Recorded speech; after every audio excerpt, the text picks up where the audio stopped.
Passons maintenant au chapitre des nouvelles beaucoup moins réjouissantes. Elles nous viennent de l'Observatoire départemental de la sécurité routière. Depuis le début de l'année, 43 personnes ont perdu la vie dans un accident de la route. C'est 2 fois plus que l'an passé à la même période. Et pourtant, en 2009, on avait constaté une diminution du nombre d'accidents sur la route. Le point sur la situation avec Yasmina Lizard.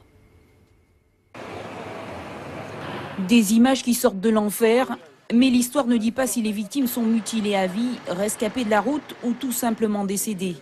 Depuis le début de l'année, les statistiques s'affolent. Le nombre de tués sur la route a doublé par rapport à l'an passé, à la même époque. Une route plus meurtrière aujourd'hui, mais qui sont les véritables coupables?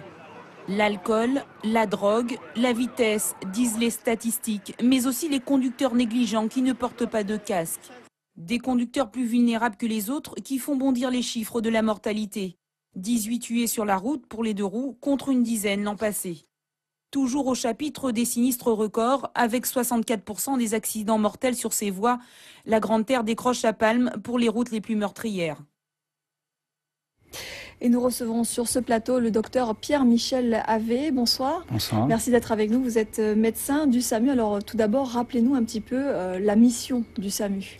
Donc nous intervenons pour des accidents qui ont une gravité assez importante, soit directement, soit après une évaluation par les pompiers qui arrivent le plus fréquemment les premiers sur les lieux. Et donc nous intervenons pour stabiliser et extraire le plus rapidement les patients, les acheminer vers des structures de soins adaptées. Alors est-ce que vous avez perçu cette année justement une augmentation du nombre d'accidents? Est-ce que vous avez le sentiment d'être davantage intervenu par rapport par exemple à l'an passé? Eh bien, malgré ce que dit le reportage, moi j'ai pas l'impression que notre activité est propre à augmenter.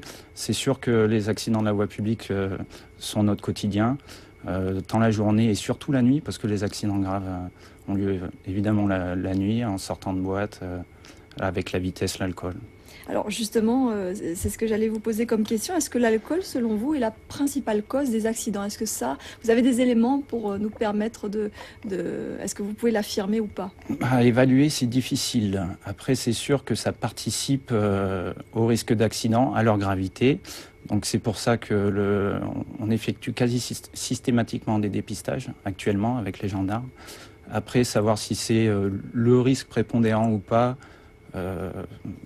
c'est un facteur de gravité et en plus il participe à la difficulté d'évaluation de la gravité de la situation parce que bien souvent ça masque des signes ou donne de faux signes, des signes neurologiques, des troubles de conscience, des agitations. Et donc ça complique Alors vous l'avez dit il y a quelques instants, le SAMU bien sûr se déplace pour les cas les plus graves. Alors en général, quelles sont les blessures les plus courantes? Donc les blessures en fonction du véhicule ne sont pas les mêmes. Évidemment, les blessures en 2 roues où les personnes sont éjectées et les véhicules légers ou lourds où les personnes sont plutôt incarcérées, c'est plutôt des mécanismes de compression. Il est clair que dans chaque cas, les mesures de prévention, si elles sont suivies ou pas, ont un impact sur les conséquences de l'accident. Donc le port de la ceinture pour les véhicules légers et évidemment le port du casque pour les 2 roues. Alors vous êtes bien sûr préparé, c'est votre métier, à être confronté à des situations dramatiques. Les proches des victimes ne le sont pas forcément. Comment un médecin du SAMU vit-il au quotidien cette mission? Le choc de ces visions, la mort hélas parfois? Par rapport aux victimes elles-mêmes ou par rapport aux proches? Tout à fait, aux victimes et puis également aux proches. Parce que par rapport à la victime elle-même, personnellement, ça n'engage que moi. Moi, c'est avec les enfants que émotionnellement j'ai le plus de mal à me détacher. Après, dans les accidents les plus courants, c'est bien souvent l'annonce aux proches de situations dramatiques qui est dure. Parce que en fait, tout va tellement vite, sur le moment même, on pense qu'au patient et les sentiments ont peu de place. Mais souvent après, quand ça s'est plus ou moins bien terminé, et surtout quand ça se termine mal, et là, l'annonce aux proches, ça c'est quelque chose, c'est la partie du travail émotionnellement la plus difficile. Alors, on évoque bien sûr un petit mot de prévention. Vous venez de parler des enfants. Le port de la ceinture, par exemple, pour les enfants. Certains parents se montrent négligents par rapport à ça. Oui, c'est important, la ceinture, ça sauve véritablement des vies. Ah oui, et puis ça diminue grandement la gravité des lésions. Et les enfants, il y a à la fois les enfants qui sont dans les véhicules propres, puis c'est bien souvent des piétons en fait. Les enfants, c'est un défaut de négligence, une voiture qui passe, et puis voilà. Merci beaucoup en tout cas d'être venu sur ce plateau, nous parler de votre quotidien, nous livrer un petit peu votre vision de cette situation malheureusement qui semble avoir empiré cette année. Merci beaucoup, docteur Havé. Madame, monsieur, bonsoir. En couverture de ce journal, cet accident meurtrier autour de midi sur le pont de la Gabarre. Le bilan est très lourd. Une personne a perdu la vie et 15 autres sont blessés.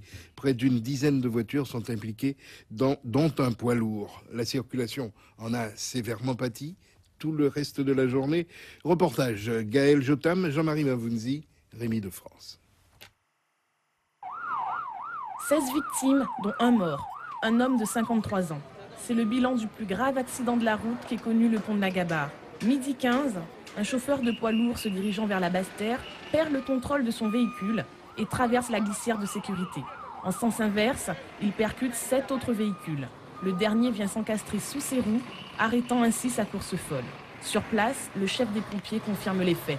Un accident grave avec 8 véhicules en cause. Un poids lourd qui apparemment aurait traversé la barrière centrale et donc est venu percuter les véhicules qui venaient en face. Il y a donc 7 véhicules légers qui ont été percutés. Une circulation interrompue durant plus de 2 heures dans le sens Basse-Terre-Pointe-à-Pitre et d'importants moyens mobilisés. 5 casernes de pompiers, 7 ambulances, ainsi qu'une prise en charge psychologique pour des victimes sous le choc. Il est venu monter sur toutes les voitures qui venaient de Bémao ou de Jarry. Moi, je sortais de Jarry, je l'ai vu monter sur moi. Et voilà. Et voilà, je n'ai rien. Selon le chauffeur du camion, légèrement blessé, ce serait une queue de poisson d'un autre automobiliste qui aurait provoqué la perte de contrôle de son véhicule. Une version que l'enquête viendra confirmer ou infirmer. Un tragique carambolage donc au lourd bilan humain.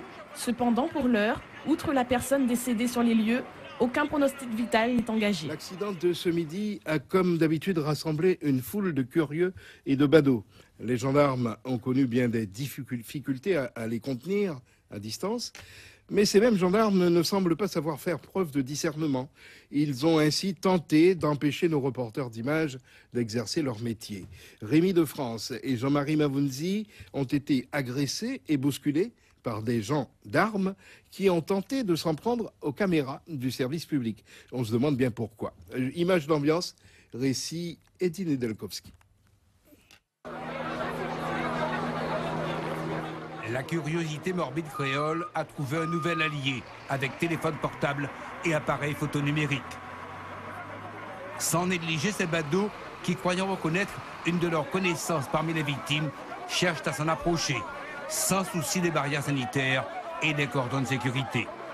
Gendarmes et policiers déployés sur le site de l'accident doivent donc faire preuve de tact et de diplomatie pour gérer la foule, de professionnalisme, car il n'y a pas d'autre mot. Et dans le professionnalisme d'un flic, il y a forcément un minimum de discernement. Et ce n'était visiblement pas le cas ce matin sur le pont de la Gabarre. Comme ça. Allez-y, ne parlez pas comme ça. Viens.